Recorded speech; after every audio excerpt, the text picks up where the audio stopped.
Okay, so let's just go through a definition real quick and talk a bit about the Automail ecosystem a bit, and also maybe lay a little bit of groundwork around it. I think that a lot of the issues that have happened in the AI industry, in particular, recently, have really been around this lack of focus on automation, and even the word itself is a really good giveaway. Is this thing called AutoML? And one thing that's really a certainty is whenever you start talking about automation, what happens is that eventually the automation will occur. And this is something that I've called the automator's law, is that, basically if you talk about it, the talk will eventually equal reality. So I think many people have discussed this. Well, I guess the first question is, in terms of data science, first of all, what is a data scientist? And then, do you need a data scientist to do everything? And just even that question itself leads me to think that probably this is going to have some impact, right? That the data scientist more likely will be a behavior. And what that means is that instead of someone only focusing on data science will be a component of what they do. And a lot of times what a company cares about is less about maybe the research and the things that a data scientist would do, like the complexity, the research. And a lot of times what they're really more interested in is the result, right? So in direct conflict with data science, the opposite of that is the result. And so how is this a direct conflict? Well, I think a really good question in terms of machine learning is, how often is a company doing machine learning? Are they creating machine learning models? Let's say, is it hourly? Is it daily? Is it weekly? Is it maybe yearly? I've worked in companies where we produced models yearly. That was not optimal. And now with things like AutoML, you can focus a lot more on the cadence, right? So you can focus on, and I like this metric personally, which is, can I produce 10 things a week? And so how did I come up with 10 things a week? Well, Monday through Friday, we know that there's 4-hour blocks each day. There's 2 of them, so that would equal to 10. So I think that's a pretty good metric for machine learning as well, is if you're doing machine learning in a company and you're not able to, if you wanted to, produce 10 things a week, there may be a problem. And the problem could be that your process needs to be optimized. And this is where I think AutoML comes into play, is that let's even talk through a couple scenarios here. So let's go to scenario 1, which is that the company is focused on the technique. So let's say this is a technique focused company. And so what they're focused on is really, the complexity. So are we using the latest technology? They may be focused on the people they hire, right? So they may be focused on the best schools, or maybe the highest education, maybe PhD level education. They also may be focused on perfect. So maybe one of the things that they're building is like a self-driving car, and they wanted to build, a car that will never crash. Now, this is definitely an approach that could work, and maybe this is the right approach for certain problems. Maybe it's the right approach for self-driving cars, or for drones that fly people to space or something like this. I really don't know if this is a good approach or not, but I know that the technique-driven company, more than likely, the releases, the amount of models they deploy will probably be very low. They'll probably release to production a low amount of models, because their company is focused on how complex it is, the talent that they have in their company, and also they want to get things perfect. And as I mentioned, maybe this is a good approach for, we'll call this 1% of the people. And so maybe a company like Google, maybe this is what they do. I'm just guessing they do something like this. But now let's talk about an alternate approach, which is, what about the people's approach, right? So we'll call this what about the 99% approach? So what about 99% of the companies? What do they care about? Well, if you ask most business owners what they care about, they care about speed, right? That's one thing that a business cares about. They also care about the prolonged outcomes over time. And so what that means is prolonged excellent outcomes over time. So what they really care about is are you basically producing, over time here, like results, right? So are you creating models that do solve particular problems? And then also, in the case of, maybe this is a business, they really don't care what you use. They like the main thing that they're focused on is they're a results oriented company. So they care about the results, not the complexity. In fact, the results are more powerful than the complexity.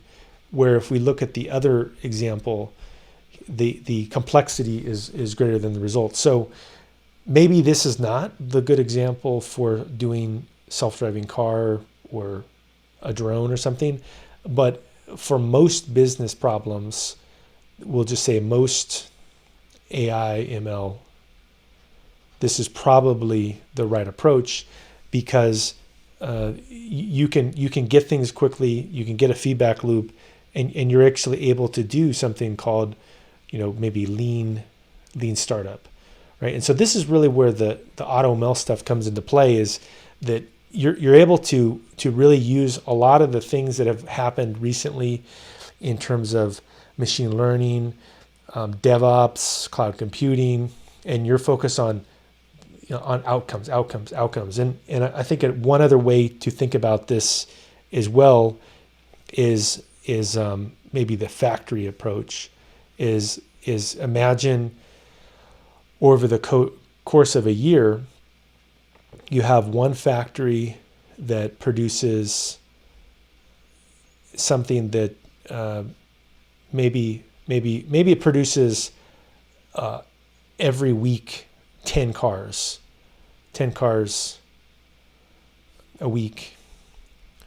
And then you have another one that produces maybe only per year, it produces 10 cars per year, right? So the difference here is that they can actually charge much less, right? So maybe they charge $10,000 and they can make $100,000 a week. And so over the course of a year, if you take in 52 weeks, let's say they make $5 million a year in profit. But then this one, because they only do 10, they would have to charge basically 500,000 per car to in order to get to that same rate. So they're different models, and the model with speed is that you can focus on the output, but in quality you're focused on doing things perfect. But the result is you have to find the customer here is a different kind of customer. Maybe the customer is defense, it's like a military operator, or they're like very wealthy people maybe would be focused on this. But this is more focused on most people, right? Most people, when they buy a car, they want to buy a car that's just good enough. There are very few people. The market is like 1% that want to buy a car that costs $500,000. So I think it's the same thing with the AutoML system. It's really, I think that's the best way to think about it is who is my customer? And a lot of times my customer is focused on automation, and just like somebody that's buying a car, maybe the people that are building the car, like in the case of the quality example here, if you're working for, I think it's Rolls-Royce,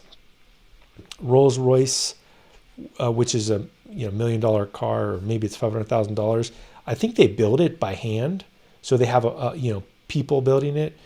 But then in the most car manufacturers like Toyota, Nissan or whatever, they have automation, right? So they have we'll just make like a little robot guy here. Here's a little robot.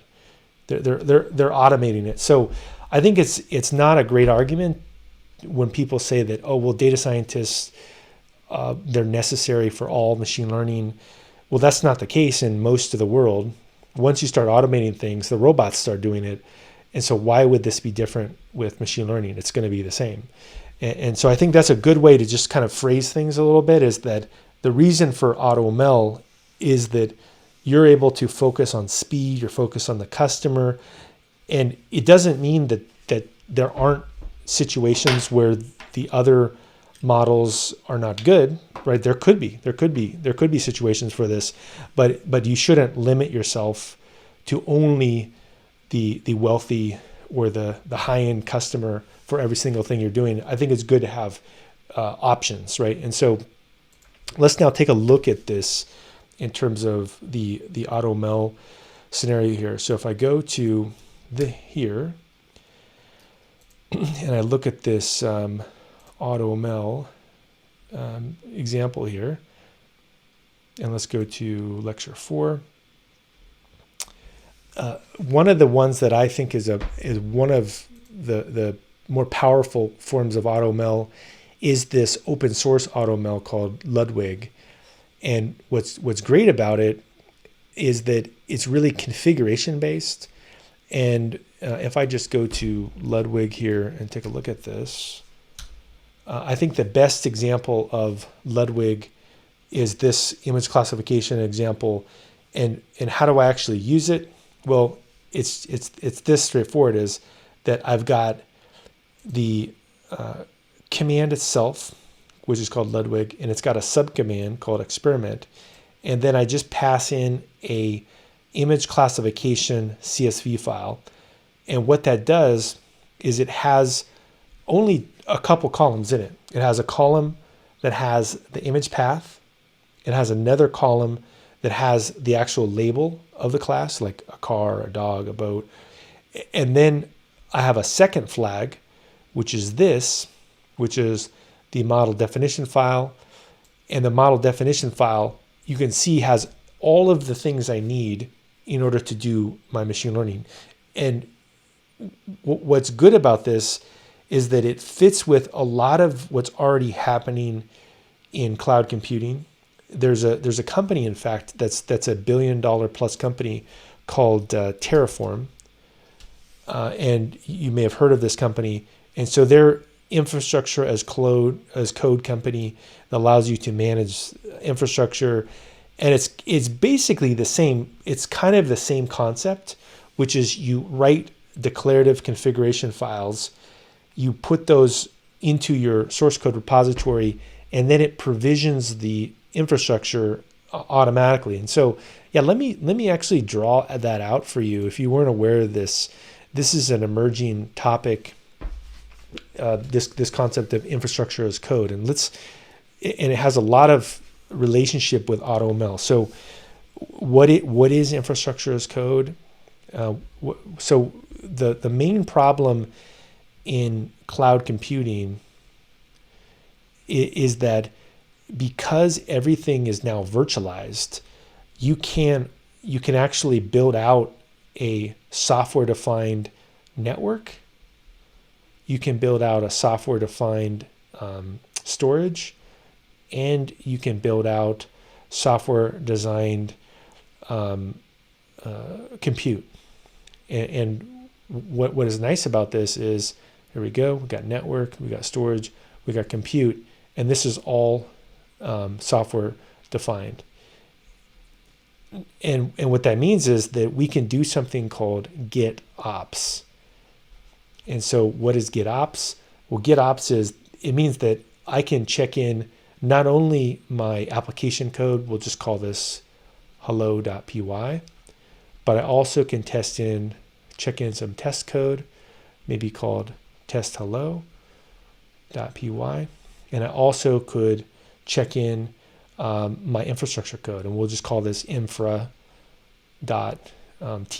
right, for Terraform file. And what this means is that every time I make a change to this repo, it will automatically provision any kind of environment. So it's dynamically can configure new environments.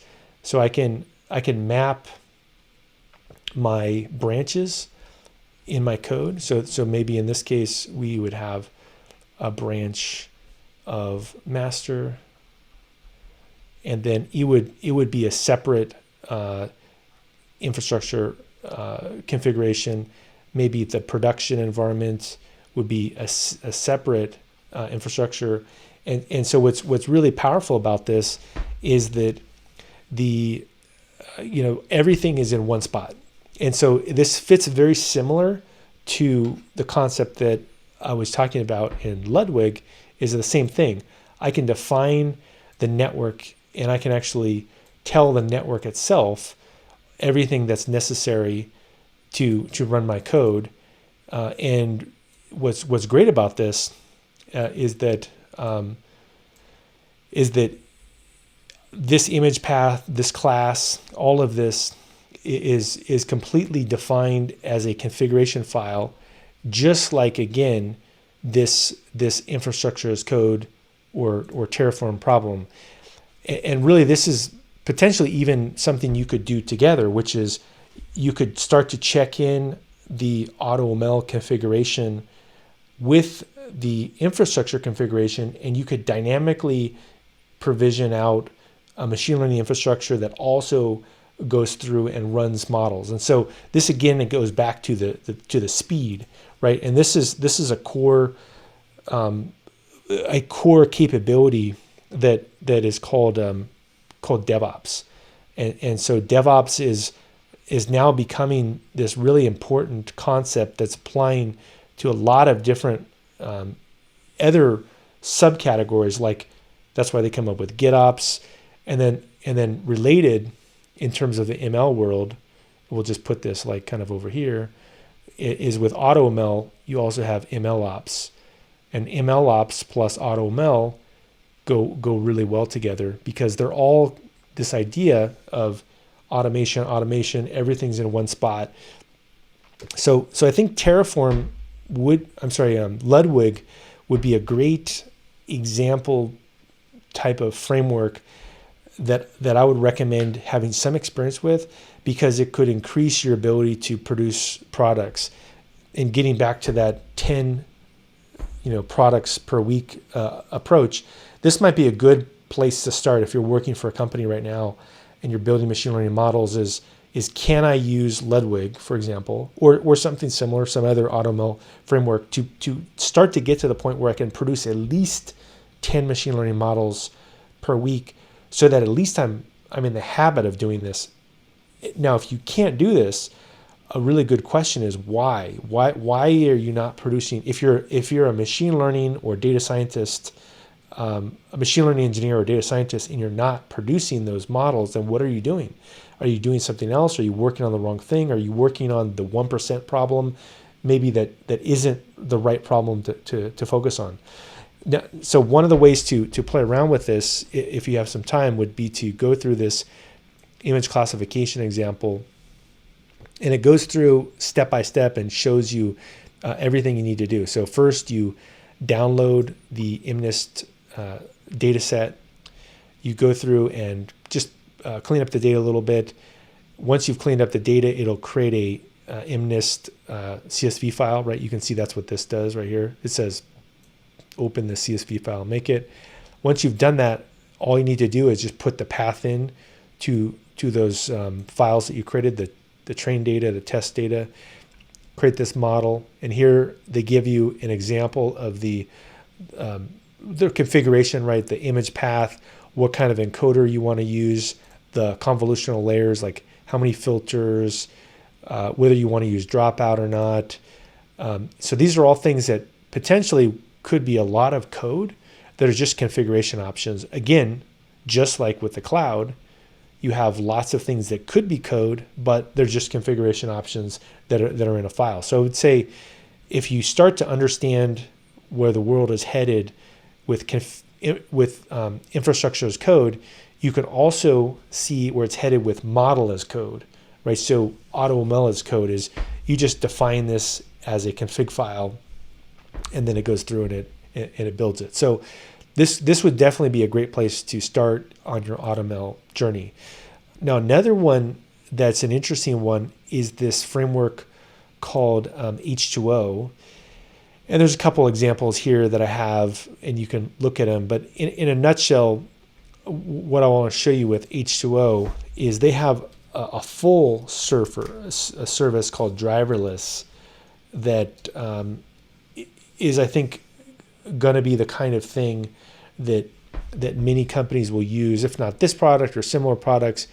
And the idea here is if I just play this, maybe take off the audio and just zoom this up here. No, I don't want the chat bot. And let's just maybe go twice speed here.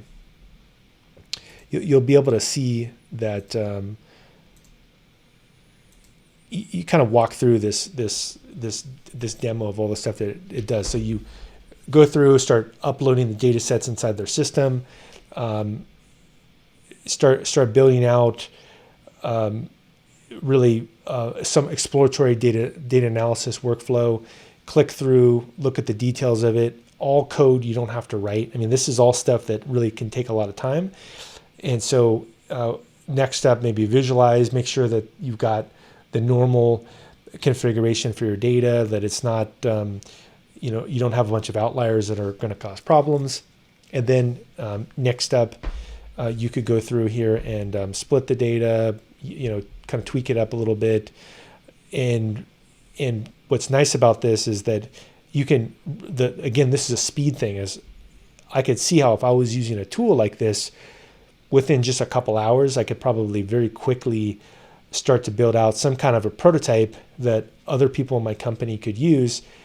And it's easy to actually make changes and build things. And again, what's interesting about this is that you as a data scientist or machine learning engineer are focused directly on the value you're adding and versus how complicated the technique is that you're building. So what I suspect is that now and in the next year or two, almost all machine learning is going to involve these kinds of tools, and they're going to be so pervasive that most people will need to know this, that you'll need to know how to actually interact with these higher level tools as well as the lower level tools as well. So this is just, you can watch that on your own.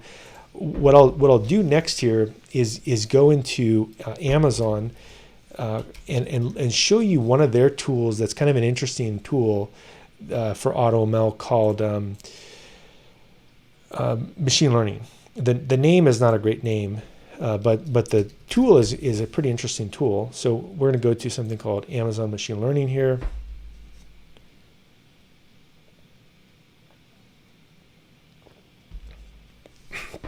And what this thing does, in a nutshell, is allows us to, by just uploading a CSV file, completely train a machine learning system and give us feedback results and everything. So how do we do this? Well, first I'm going to grab a data set here from an old model and just look at this. So here we go.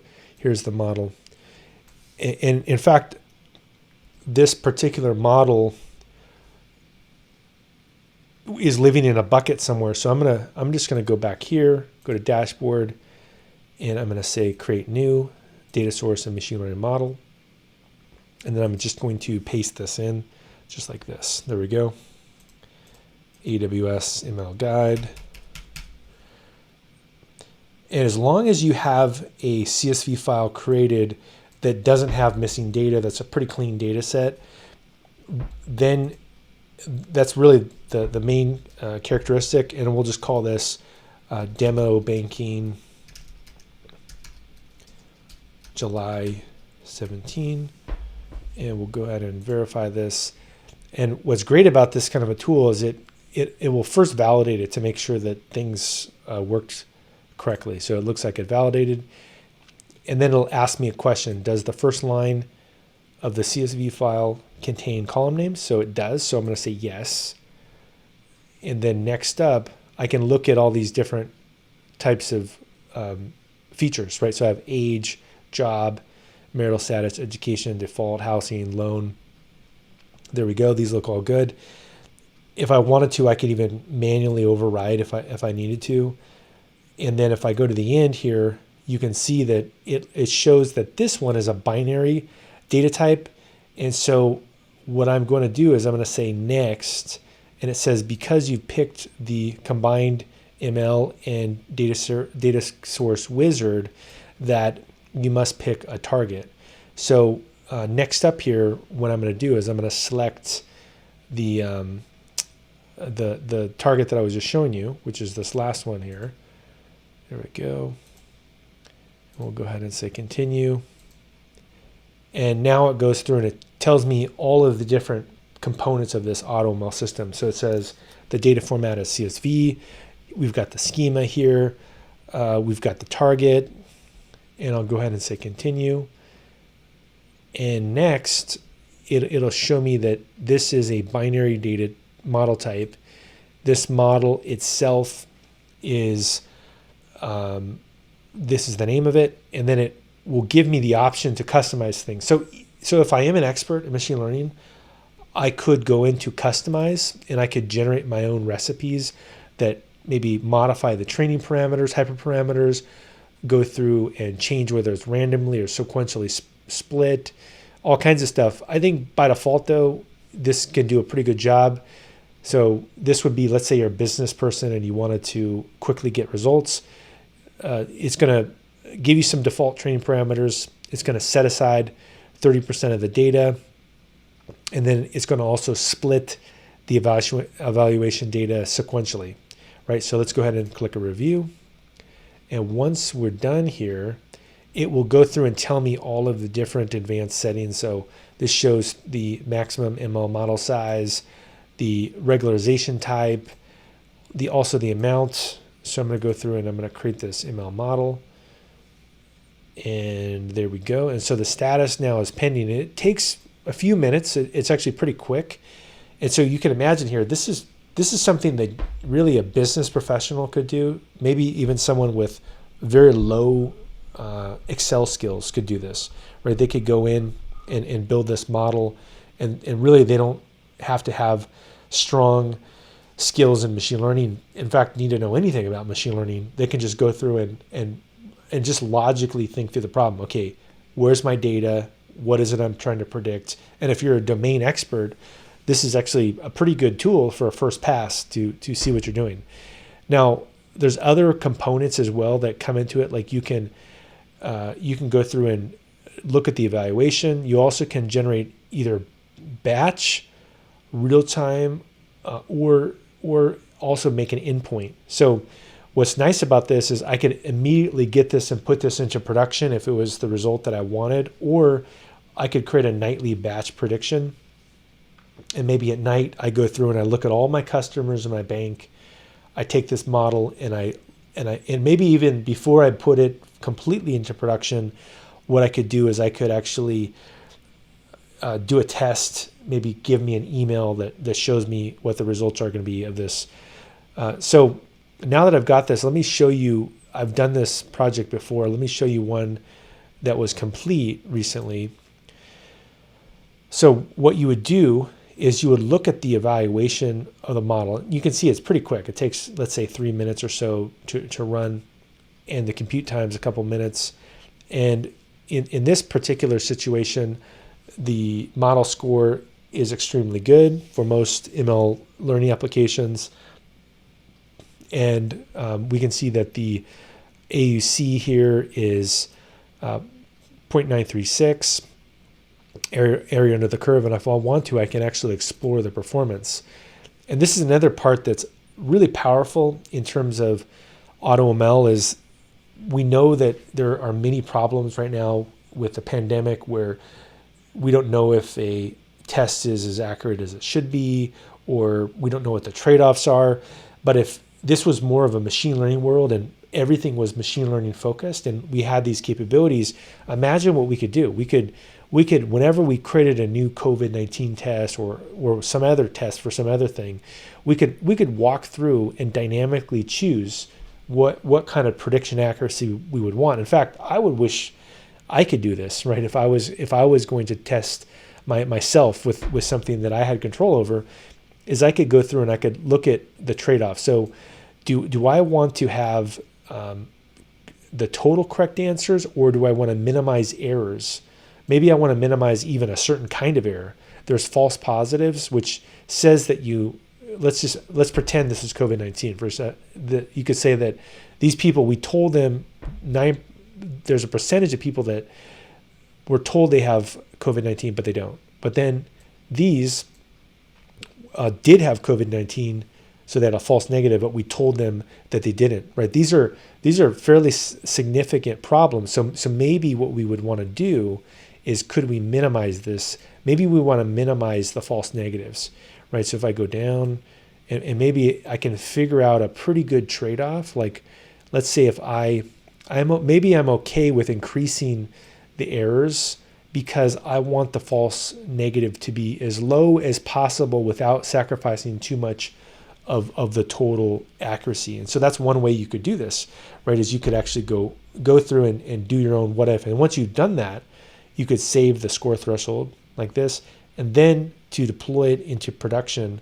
all you have to do is go back to the try real-time prediction, and then this would start to put this into production. So this really lets you focus much more on the real problem. Again, let's take COVID-19. People don't care about what deep learning framework you're using. They're focused on, hey, you gave me a test. What are the trade-offs of the test? And I think this is really a strong use case for tools like AutoML. Is it starts to put the focus more on what's really important, is the business problem that you're solving. So that's a pretty interesting toolkit here.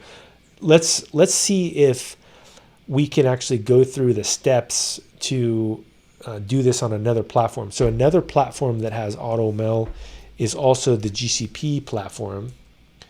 And if we go to the GCP console, we can look at a couple different AutoML tools that they have. So they also do have the AutoML tables example here. So if I go to AutoML and I go to, I think I have to look at it from a different way real quick. AutoML tables, here we go.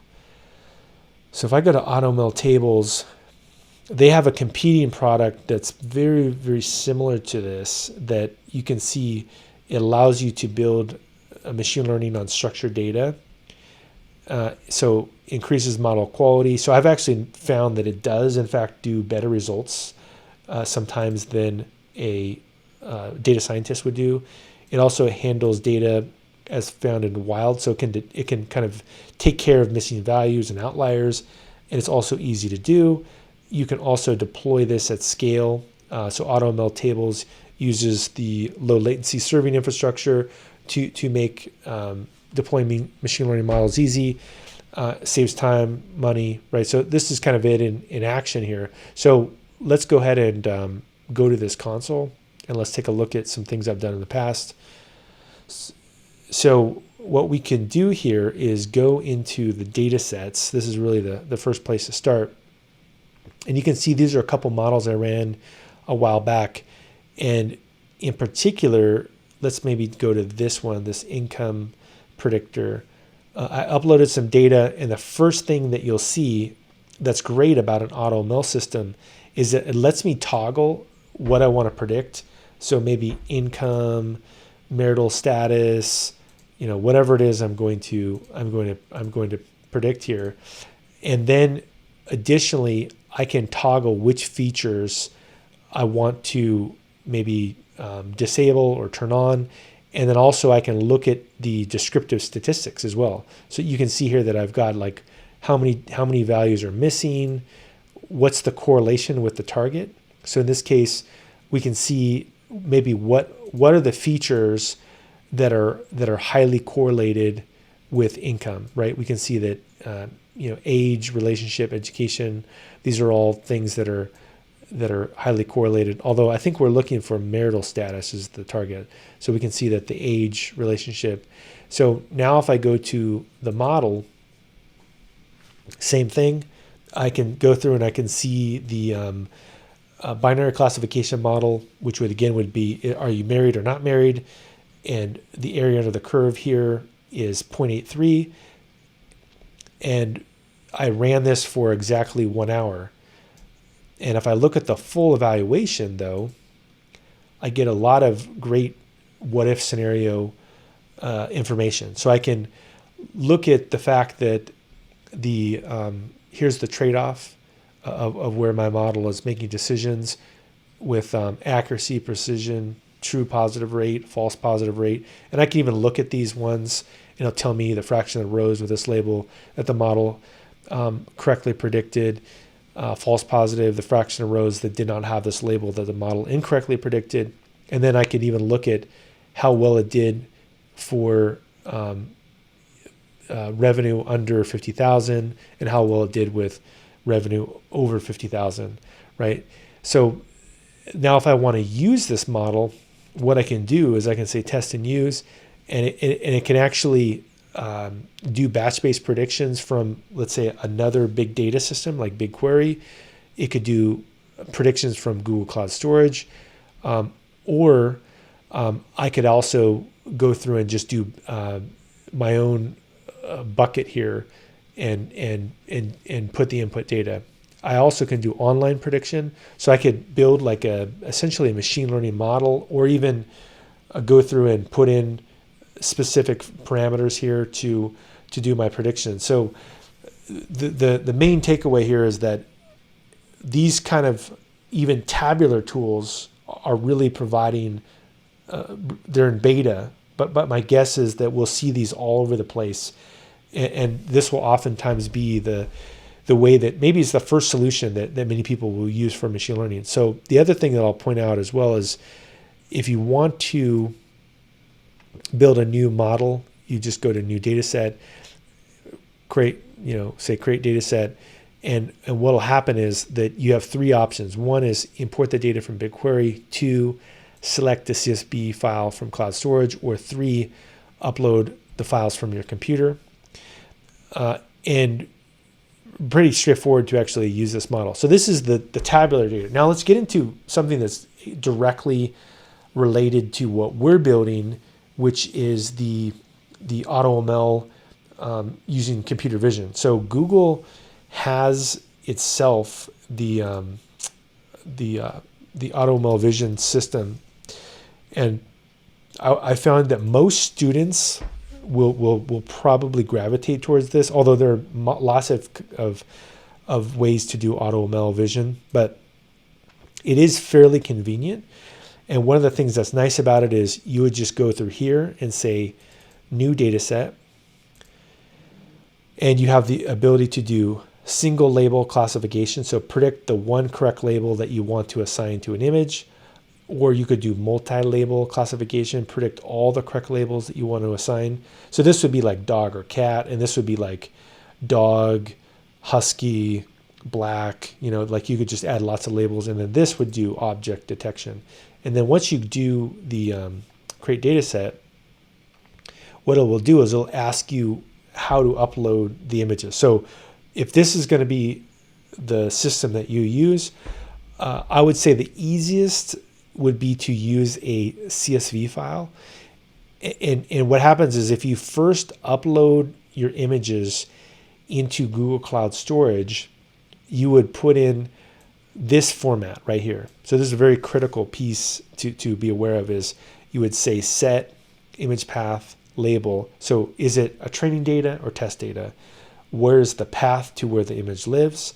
And then put the label. So this would just be a CSV file, and it would point to the location of your data. That's it. This is the most complex part of this. And once you do that, then what'll happen is I'm going to go now back to an existing data set here, is it'll look like this, because this takes like an hour or two, so I don't want to upload all this. But if we click on it, you can then start to look at your data. And so this is a huge part of the AutoML system that I think is very valuable, is why would I build these tools myself if I can use something that really easily lets me curate the data, find bad data sets. Like, let's see if we can find something that's maybe out of place here. Like, I don't know, there's got to be something here where I'll find something where it doesn't look like I think in tulips maybe there was something where there's probably some bad. No, I think roses. I had one that was a bad data. Like, I think like this. That's not a rose. Like, what is this doing in there, right? So now I know that instead of me only using code, I can also use high-level tools that let me look at the curation of the data and go, oh wow, this is a problem. Let me fix this. I need to get rid of this thing, and move it out of there. And then also, if I go to train here, a couple things to point out is you can train lots of different models. So you can train it many different times. And if I click on train new model here, the options are you have cloud hosted and you have edge. For this particular class, the one you would want to use if you do decide to use the Google AutoML is you would want to do an edge-based model, and you would want to download your model for offline mobile use. And once you do that and you say continue, you have three options. One is that you can optimize your model for the highest accuracy, and this would show you the latency. So you would actually get worse performance. So it could take, let's say, a third of a second to do the prediction, or you could do the best trade-off, or you could do faster predictions, which is very low latency. So depending on what kind of problem you're trying to solve, you could pick the model. I think probably for the demos you would do, I think probably higher accuracy would be better, because you probably don't need to do that fast of accuracy. And then when you go to continue, you can set a budget hour. And they say in this case, this particular data set, it shows you, depending on how many images you have, what the pricing they would recommend. So if you have a lot of images, like over 10,000, maybe you would want to do 24 node hours. Now, the node hours doesn't mean it's going to be running for 24 hours. It just means that it can spin up that many nodes and help you run it. So there's a lot of flexibility here. And probably as well, I would recommend making sure you use the free tier. But let's just look at the pricing real quick so you can understand it. And this is just one option, by the way. But during the free trial, you can do AutoML vision classification for free for 40 free node hours. And you can do that with one free node hour for batch prediction per account. Let's see, you have up to 1 year to use them when you first try this. So basically 40 free node hours is a lot of time. And the image classification training cost, the cost for it is typically $3 per hour. And for a unit of time, they use 8 nodes in parallel, where each node is equivalent to an N1 standard 8 machine with a NVIDIA Tesla GPU, right? So you can go through here and see exactly what it needs. It says many customers find that 8 node hours or 1 wall clock hour is sufficient to build an experimental model. So yeah, maybe that's really the thing to shoot for on your end, is if you do decide to use the Google AutoML, is go for an experimental model. Maybe you don't need to go to production quality level. And they go through here and show you some different examples. For example, here's just how to early stop and how to estimate prediction costs, things like that. But in a nutshell, I'm not going to train because I've already trained this thing, but you can see I've trained a couple different times here. This one actually what did a lot of the work for me, and then I only trained this one a little bit longer and it got a little bit better. So once you train it, you can actually, if you need to, resume training and it will train it again. So like if I said resume training here, I can go here, say continue, and then I can actually decide what my budget is. And then if I want to, I could even deploy the model afterwards. But in this case though, I'm going to show you this one, this model that I trained. And again, what's nice about this is I can kind of look through here, look at the trade-off here of what the accuracy was. And what's nice about this is that it automatically generates a lot of very complex troubleshooting that could really help you with the feedback loop. So when I trained this, I could see that there were some false positives, or false labels. So in this case, the daisy mostly was predicted correctly as a daisy, but in one case it was predicted as a rose, in one case a dandelion, in one case a tulip. The rose, there's a lot of successful, but it actually had 3 that were misidentified with a tulip. So these could all be things that maybe you use, maybe you do some kind of data augmentation or add more data, or get rid of data that's actually bad data. Like we know at least one of the roses is bad. And then also you can go through and if you wanted to do a similar thing, like tweak this, right, and kind of decide where you want your confidence interval to be set. There's all kinds of different, and this would change how many a high precision model produces fewer false positives, and a recall model produces fewer false negatives. And then next, if we go to test and use, the next thing that we would do is go to how to actually deploy the model. And for this particular class, the deploying the model is really about using the right kind of framework. So you could pick the TF Lite. If we go to TF Lite and look at this, this is a format that allows you to run your model on mobile and embedded devices. And all you need to do is just run this command, which is gsutil, and it would grab where the model lives and put it somewhere.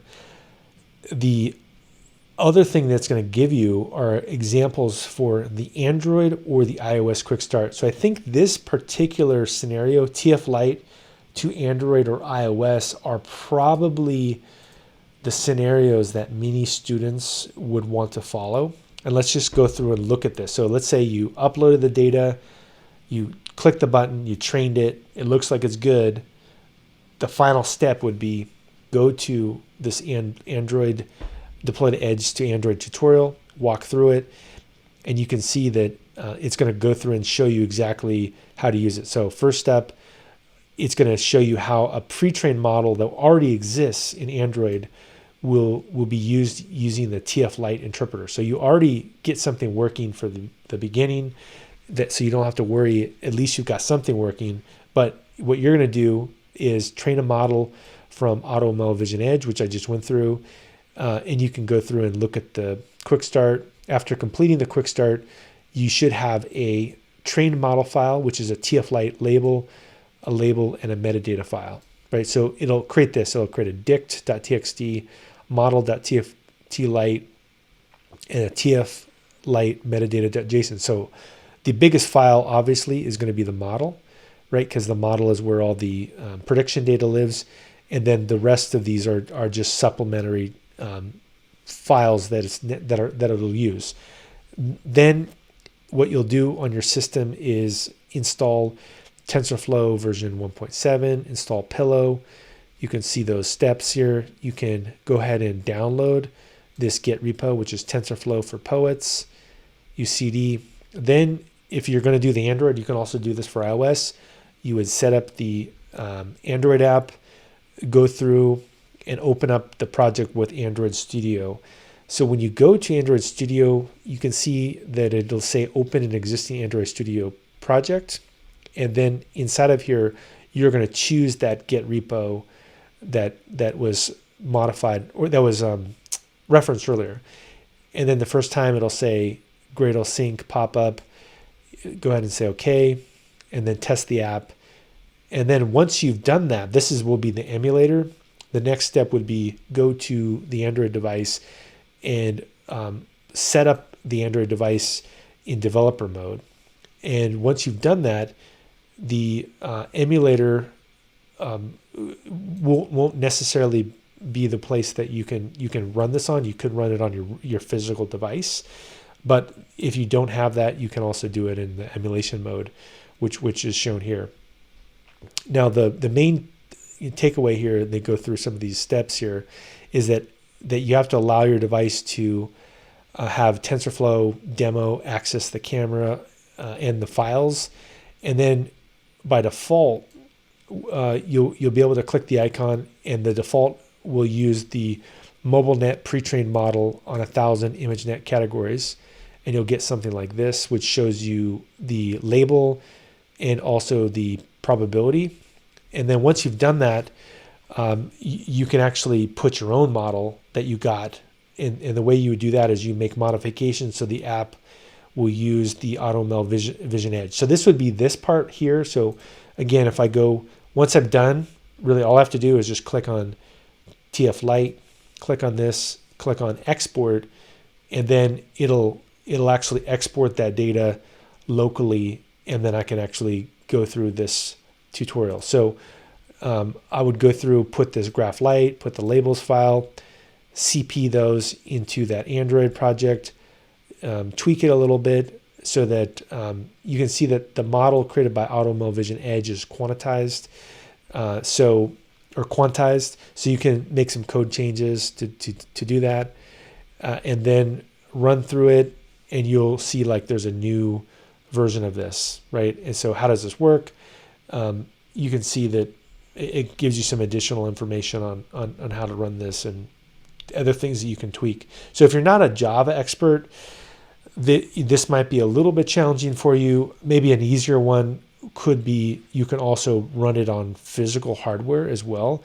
And so let me show you that one. So if we go to Edge Containers tutorial, the other thing you can do, and we go here, if I click on Coral like this, and look, we can click on Quick Start. This is another one that's an option. You still have a lot of time. You could get some device like this, like these Coral devices, which I think are the workflow is very straightforward. And so what you would do is it shows you how to set up your device. So first step up here, you would get, let's say, the USB accelerator, and then you download the Edge TPU at runtime and the TensorFlow library on the computer, and you would build it with one of the following operating systems, like Linux or Raspberry Pi. It can run, which is a pretty good option actually for doing prediction. Mac OS 10, Windows, and then you also need Python 3.5, 3.6, or 3.7 on your machine. Then what you do is on Linux, you would just run these packages to install this on your machine, and to install the TP runtime. So this again is interesting. remember that the TPU, we're in this era where the CPU does nothing anymore. It's all about the TPU. And the TPU, that you have to install this runtime so that your device can communicate with that TPU. And then this is instructions on Mac, right? So download, unpack the Edge runtime, kind of install this. Here's a Windows instruction if you have a Windows. This one's a little more complicated because you have to have Microsoft Visual C++ and do that. Then you would go through and install the TensorFlow library, and you can do this with pip3 install command. And there's a quick start that shows you how. Let's just show you real quick how to do that. So you would say Python quick start, and so you install the TensorFlow Lite interpreter, and you would say pip install like this. And then it goes through and it shows you all the different predictions. And then if you want to go through, you say import TensorFlow, and you can even manually do the predictions as well. So next step, it shows you how to do this. So run a model on this device. So now you're ready to run inference. So you could go to this example. So they'll give you like a pre-trained model to experiment with, and this will download the bird classifier model, labels, and bird photo, go through and CD into this directory, install these requirements, and then run the image classifier with the bird photo like this. And then you can see that it's able to give you actually the runtime result. So what's good about this is it'll even show you how fast it is. You can see it says that the first inference on the edge is slow because it's loading the model into memory. Then once it's in memory, then you're seeing it's be able to do predictions very, very quickly, right? So it's able to do predictions at 3 milliseconds a piece here. And that's really it. And so then if you want to do it yourself, you can actually go through and again go here and export this model and put your own model on there. So this might be the least complicated if you're not familiar with mobile to run the prediction. So this is another option, I think, for many people. If you're really brave as well, you could also try this, TensorFlow JS. And so this one is kind of interesting in that it will let you use TensorFlow in a browser, and if you have a device that is able to actually run this is another example. So you could write a small web app if you're more comfortable with JavaScript, run this code here that would load in that model. You can run the web app here using Python simple web server and actually get back real-time predictions as well. So how does it work? So this code is it's got two script tags. It's got TensorFlow JS library and the Automail library. There we go. And the Automail npm package, so it's a node package, provides a set of APIs to run and load the model. And here we see all those different models here. Here's the image classification. So you would basically say get element by ID, classify. So this is another interesting one, is the TensorFlow JavaScript, which is a little bit experimental, but I would say, again, probably the pathway that I would recommend that's going to be the most straightforward is this Coral pathway, or if you do feel comfortable with Android and Java, like weak comfort level, you could probably use this. Now, let me show you this one as well. This is more iOS centric, but this one shows you how you can actually it'll export a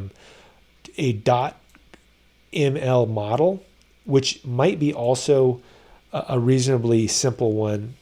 And so if I go here and I look at Core ML here, whoops, I don't know why that's getting so big. Yeah, hopefully, yeah, I'm still shared. Yeah. So let's go here. Let's go to this. So the Core ML, I think is one of the more interesting ones as well, because you can just click on this link and download the Xcode framework. And by default, it comes with the MobileNet model, which is the one that we did earlier. But and you can see it already works. It's pretty easy. But if we wanted to, we see that this can also just export, and you could just swap that out with this one right here. And what's neat about this is that it's really a lot more plug and play than the Java version. Now the other one that I'll show you that's completely separate, if you wanted to do AutoML, this is a new one. This just came out just less than a month ago, is you don't have to use Google at all. You also can train a model using CreateML, using Swift Playgrounds. And so if you downloaded this, for example, you could run this. And I haven't seen a student do this yet, but I think this may be one of the more straightforward ones. Is let's walk through how this would work. So you would classify images in real time. You need a classification model. And so in this particular example, they have flowers, right? And they're going to train a ML classifier, and it's going to spit out that .ml model that we talked about earlier. That's going to go inside of this sample project, and then we'll get through and be able to do predictions, and it'll show us the different probabilities. So this project in particular contains two components. It contains a CreateML model that you train in Swift, the iOS app, the flower shop, and it also shows you how to classify the different types here. And so to get started here, you would just need to have ML in action. You would do the Swift Playground training classifier, and you would need Xcode 10 and iOS device. What I like about this one is that it's also very high level AutoML. And if you could maybe get the basic one working, that might be, just see if you can get that working. And then if you do, you could put your own images in here, obviously, and try it out. But some of the things, if you want to train a custom classifier, would be that you would want to aim for a minimum of 10 images. You would want to avoid highly unbalanced data sets. You want to make your model more robust by enabling CreateML's UI augmentation options. So crop, rotate, blur, expose, noise, flip. So this is another component of AutoML that many people aren't talking about. Here's another example of why would I do all this by hand if a tool will augment my data for me and I don't have to write any code? If I'm a business and I want to get something done quickly, why don't I just use a tool that does it for me? Another one is including redundancy is something that can be done fairly easy with iOS, because you have the camera right there. Is you can, let's say you're taking pictures of people in your family or your pets or something, you could just hold down the button and it'll just take tons of pictures, right? And you can do lots of different pictures so that you can get a better data set here. And also because you're not paying for this, because the device itself can do the predictions, you don't have to worry about the cost like you would with the Google AutoML. And they also talk about some of the other things that you could do here. So if you want to build an iOS app around the classifier, a few different things to be aware of is that you may have to do some things to video frame buffers. There's also some information about scene stability, and they kind of go into this. And if you look at all this code, it looks a little bit like Python. And so it shouldn't be that difficult to get this to work as well. And so this I think is a reasonable solution, is this creating an ML model with by using CreateML, which is their new solution. So if you're interested, this potentially would be a pretty good project to play around with as an alternative to the Google project. So maybe to summarize some of these options here, we've got the Google AutoML, at least in training, is probably one of the easiest ones, right? In that I just upload the data, I click it, and I train it. And also it has a really rich ecosystem here to download these models. The in terms of if you are going to use Google, the most straightforward in a way is this one, which is the Coral device. And if you have access to the Coral products, probably going to be your best bet. And in terms of the maybe like the end-to-end ease and like maybe low cost, and that maybe this could turn out to be one of the better ones for many people, because you don't have to pay anything if you already have an iOS device. It shows you a pretty straightforward way to train models. And there's actually a bunch of documentation from the last developer series here. And in fact, if I go to here and I look at CreateML, there's some pretty good resources for iOS here. I think videos. I was watching one of them recently. They talk about CreateML. There's a bunch of resources you can look here on how to build your own CreateML systems that you use this. So I think that this might be, again, one of the easier ones to play around with. And there's lots of documentation about it and how to use it and all the different kind of details on it. And then the slightly more complex but also interesting would be this, which I have not yet seen a student do this, but I do think there's a lot of promise here to this, in that it'll create a TensorFlow model. Once it creates a TensorFlow model, it's easy to convert that into some other source. And look, all you got to do is this. You just have to put a config file together and it'll auto train it. So I think those are really the three choices that I would say in terms of AutoML. There may be some other ones as well that I'm not as aware of, but this is what I've mostly seen people do in terms of AutoML. So let's go through and do this again. So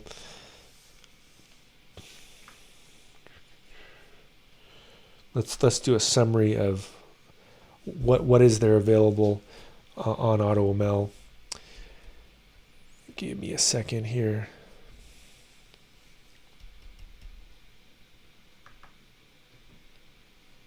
Okay. So with AutoML, the options. So AutoML options.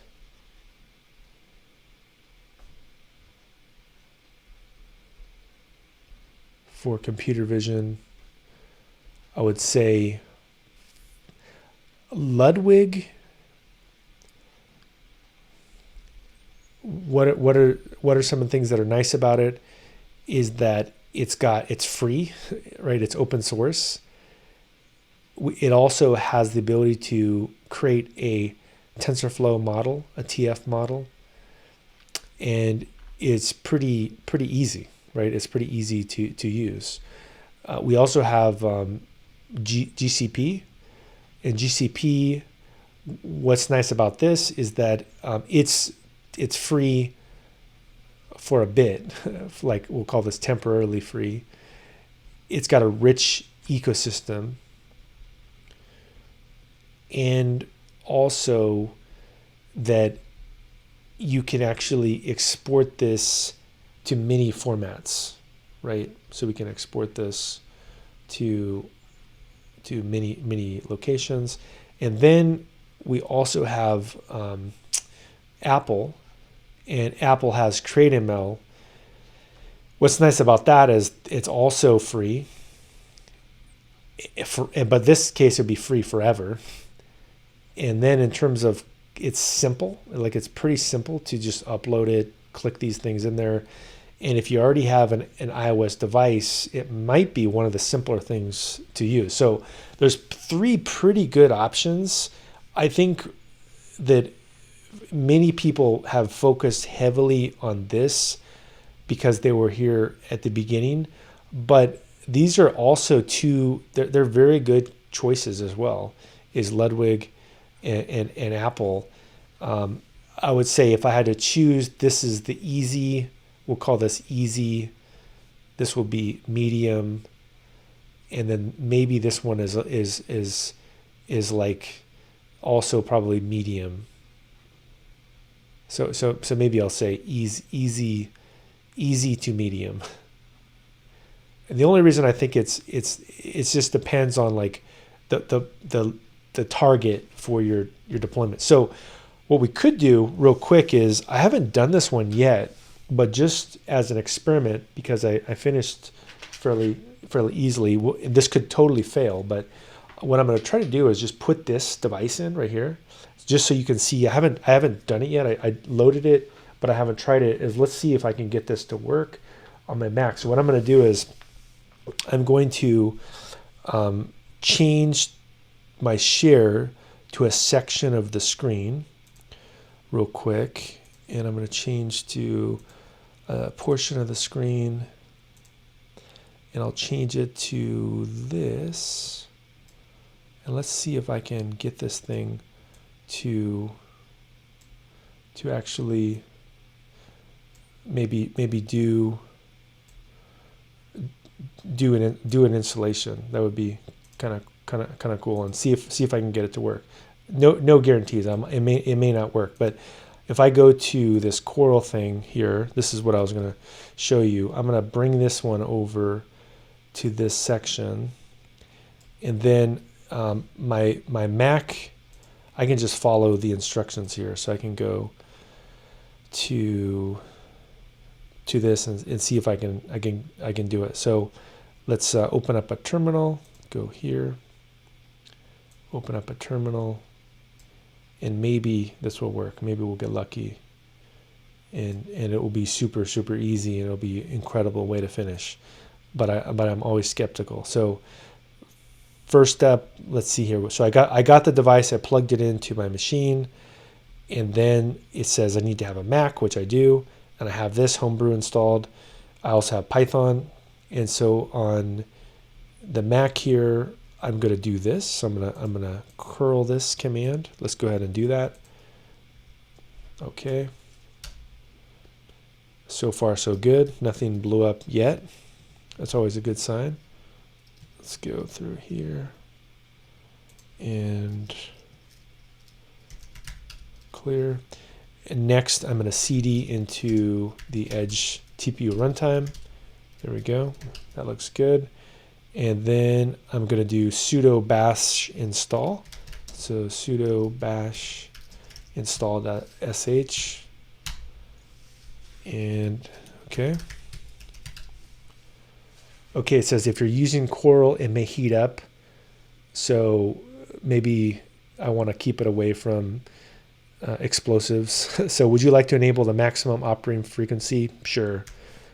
Let's have fun. There we go. And so now this thing is crunching. It's going to go through and hook up my Coral. So this will ask me about this, if I want it to be hot. Sure. Okay. And then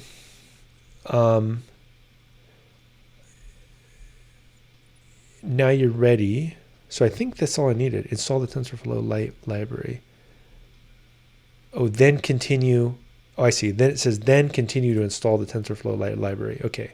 So now the easiest way to install it is with tf-lite library. So I'm going to go ahead and click this runtime. After this is updating, this should take just a second. So we'll find out here how powerful our Coral device is. Okay. So the quick start, while this is running, we can see here that it says that the TensorFlow Lite with Python is great for embedded devices, including Raspberry Pi. This shows us how to do everything. So what we're going to do is I'm going to copy this command, and what this will do, so for example, if you have Python, oh, we don't need that one. I want to install I want to do pip install for Python 3.7. So let me just double check here which version of Python I'm probably going to use. I think I'm going to just use Python 3. Probably going to use this one. So I would do a pip 3 install, but I'll do it for this particular WHL file. So this will just give me a second to run this. It looks like it's busy doing all kinds of stuff. I actually have a very powerful computer. I have a 8-core machine with 32 gigs of RAM plus solid state drives, and this thing is working very hard. So it's definitely doing a lot of work. Let's give this a second here.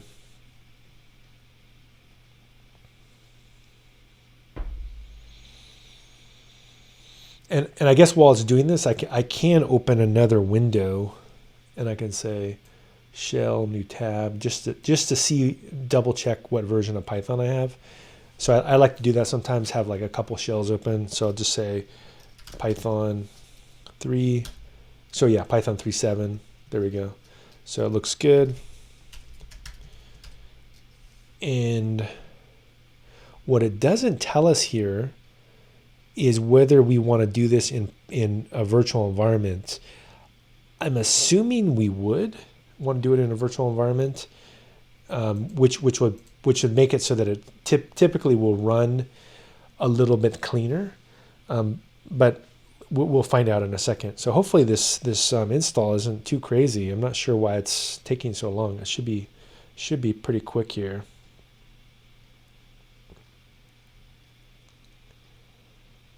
I guess what I could do, no, I'll let this thing finish. One thing that you can do on OS 10 as well, if you're ever curious about your machine, is you can run htop. This is something you can install with Brew, and it will show you also all of the. So it's a 8-core machine with 16 threads available, and you can see that it's pretty busy right now. I've got a lot of horsepower running towards it, and it's doing a pretty beefy install. You also could do ps-ef. That's another thing you can do, and that shows you what's running. Or you could even use top. Another one people do is they run the top command, and then the top command will show you all the different things that are running. But looks like it's still cranking here. Hopefully we'll give it a couple more minutes. If it doesn't come back in a couple minutes, I'll abandon ship.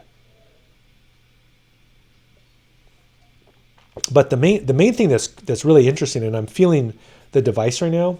The device is doing, like, it actually is warm. The device is very warm right now. Is that what is great about this is that it's adding basically these super predictive powers to my laptop, where my laptop, if I didn't put this device on there, wouldn't be able to do these kind of predictions. My CPU is not capable of that, and even my GPU is not a very fast GPU.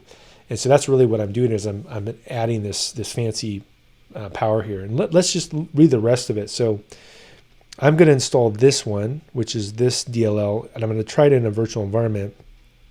And then you can see running an inference using TF Lite runtime. So what you can do is you can, okay, so it looks like it's almost done here. Let's double check. There we go.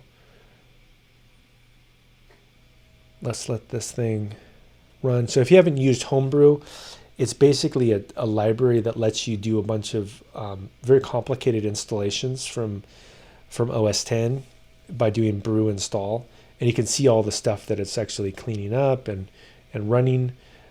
And you can see while this is running, what I was looking at is, instead of importing TensorFlow as TF, what you would do is you would say import TF Lite runtime interpreter as TF Lite. And so basically you can tell this device here to do that. So here we go. Look, installing Edge TP runtime. Pretty cool. Okay, so I'm going to move this up a little bit so you can, so it's not a, so now I'm going to do the Python virtual environment. So I'm going to say Python 3-im. Let me put this higher so you can see it higher.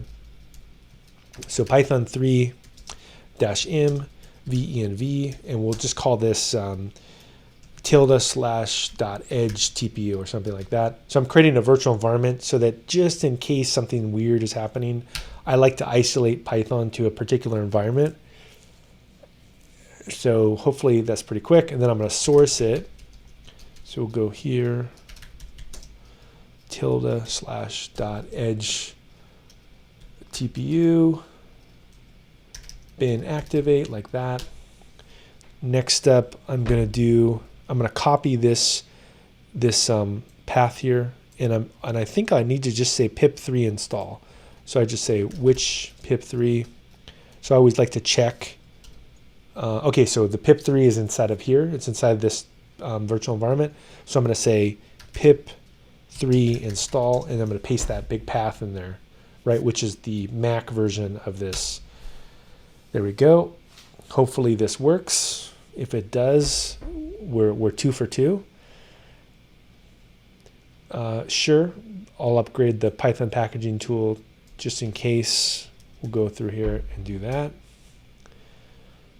All right, and then sometimes I'll just install it again just in case. Doesn't look like there's an issue, but that looks good. Now I can go back to the other demo, and it says download the example from source code. So make a directory called Coral and then cd into it. Okay, let's do that. Now it's gonna clone this repo that has some TF-Lite code into it. There we go. And then download the bird classifier models in a bird photo. So I'm going to cd into this repo like this. So far, so good. Boy, things are surprisingly good. Maybe they check their documentation here. And now it's going to go, I think it's just going to download the model file labels in a bird photo. There we go. And then I think that's it. I think if this works, we will be able to do a successful test using my TPU, my portable TPU. And if I run this, what happens? And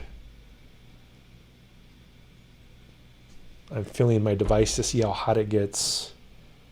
Whoa, it's doing something.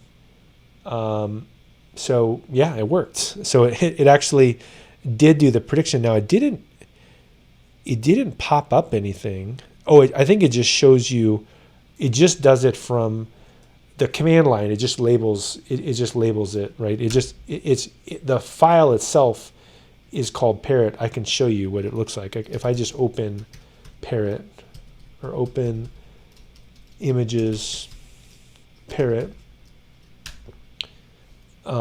it will, I think I can show you, it looks like that. So what we can do if we want to try something fun is that I'm going to use my TPU now, and I'm going to download like a husky. I always like huskies because I have a husky dog. And let's see if this TPU can identify it. So let's download this, save image as husky like this, husky. And what I will do is I will CP this husky into the images here, and then I'm going to just change the command, but this time maybe this one won't work because I don't have the right labels for this one. So yeah, this one wouldn't work. Although let me see. Yeah, I would have to dig into this a little bit, but the main takeaway that's pretty cool. In fact, if I do, I would have to get a different model. This model won't work. But what I will say is, let me just kill this thing. What I will say though is, if we look at the image labels that it can do, which I think we're in. Let me look at the command again here. So basically, it's ready to go. The main thing is that it was able to work, and you can see that the under models it has those labels, and so I could just cat this. I could say models, and I could say labels these are all the things that I could download and do predictions on, is all these. So I guess I can find one on the internet. Let's do this. Let me just see if I can find this one, and we'll do one more prediction. So I'm going to go here, and I don't even know what this is.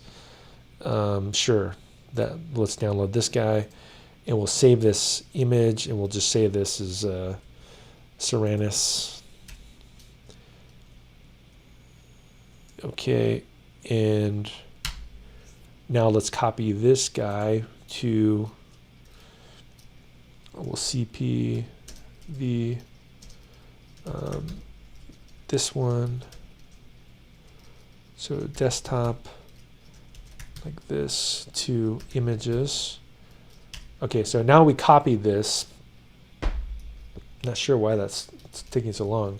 In theory, I should be able to run this again, but what I'm going to do, so I still can use this bird training model, and I can still use the labels, but instead what I'm going to do is I'm going to use the name, which is, and it's actually called JPEG, and it's called, boy, I should have named it a shorter name. I should have named it like or something. Okay, let's do this. There we go. Yeah, that looks good. Does it work? There we go. So it wasn't that sure about it, but it did come up with a prediction, and so yeah, got the thing working locally. So we can see as well that this is a decent system for doing machine learning prediction, is this Coral system here, and so definitely not a bad system to potentially take a look at and try if you want to try some edge-based machine learning. So this is probably a good spot to stop and maybe see if people have questions or anything. Any questions about anything that we talked about, or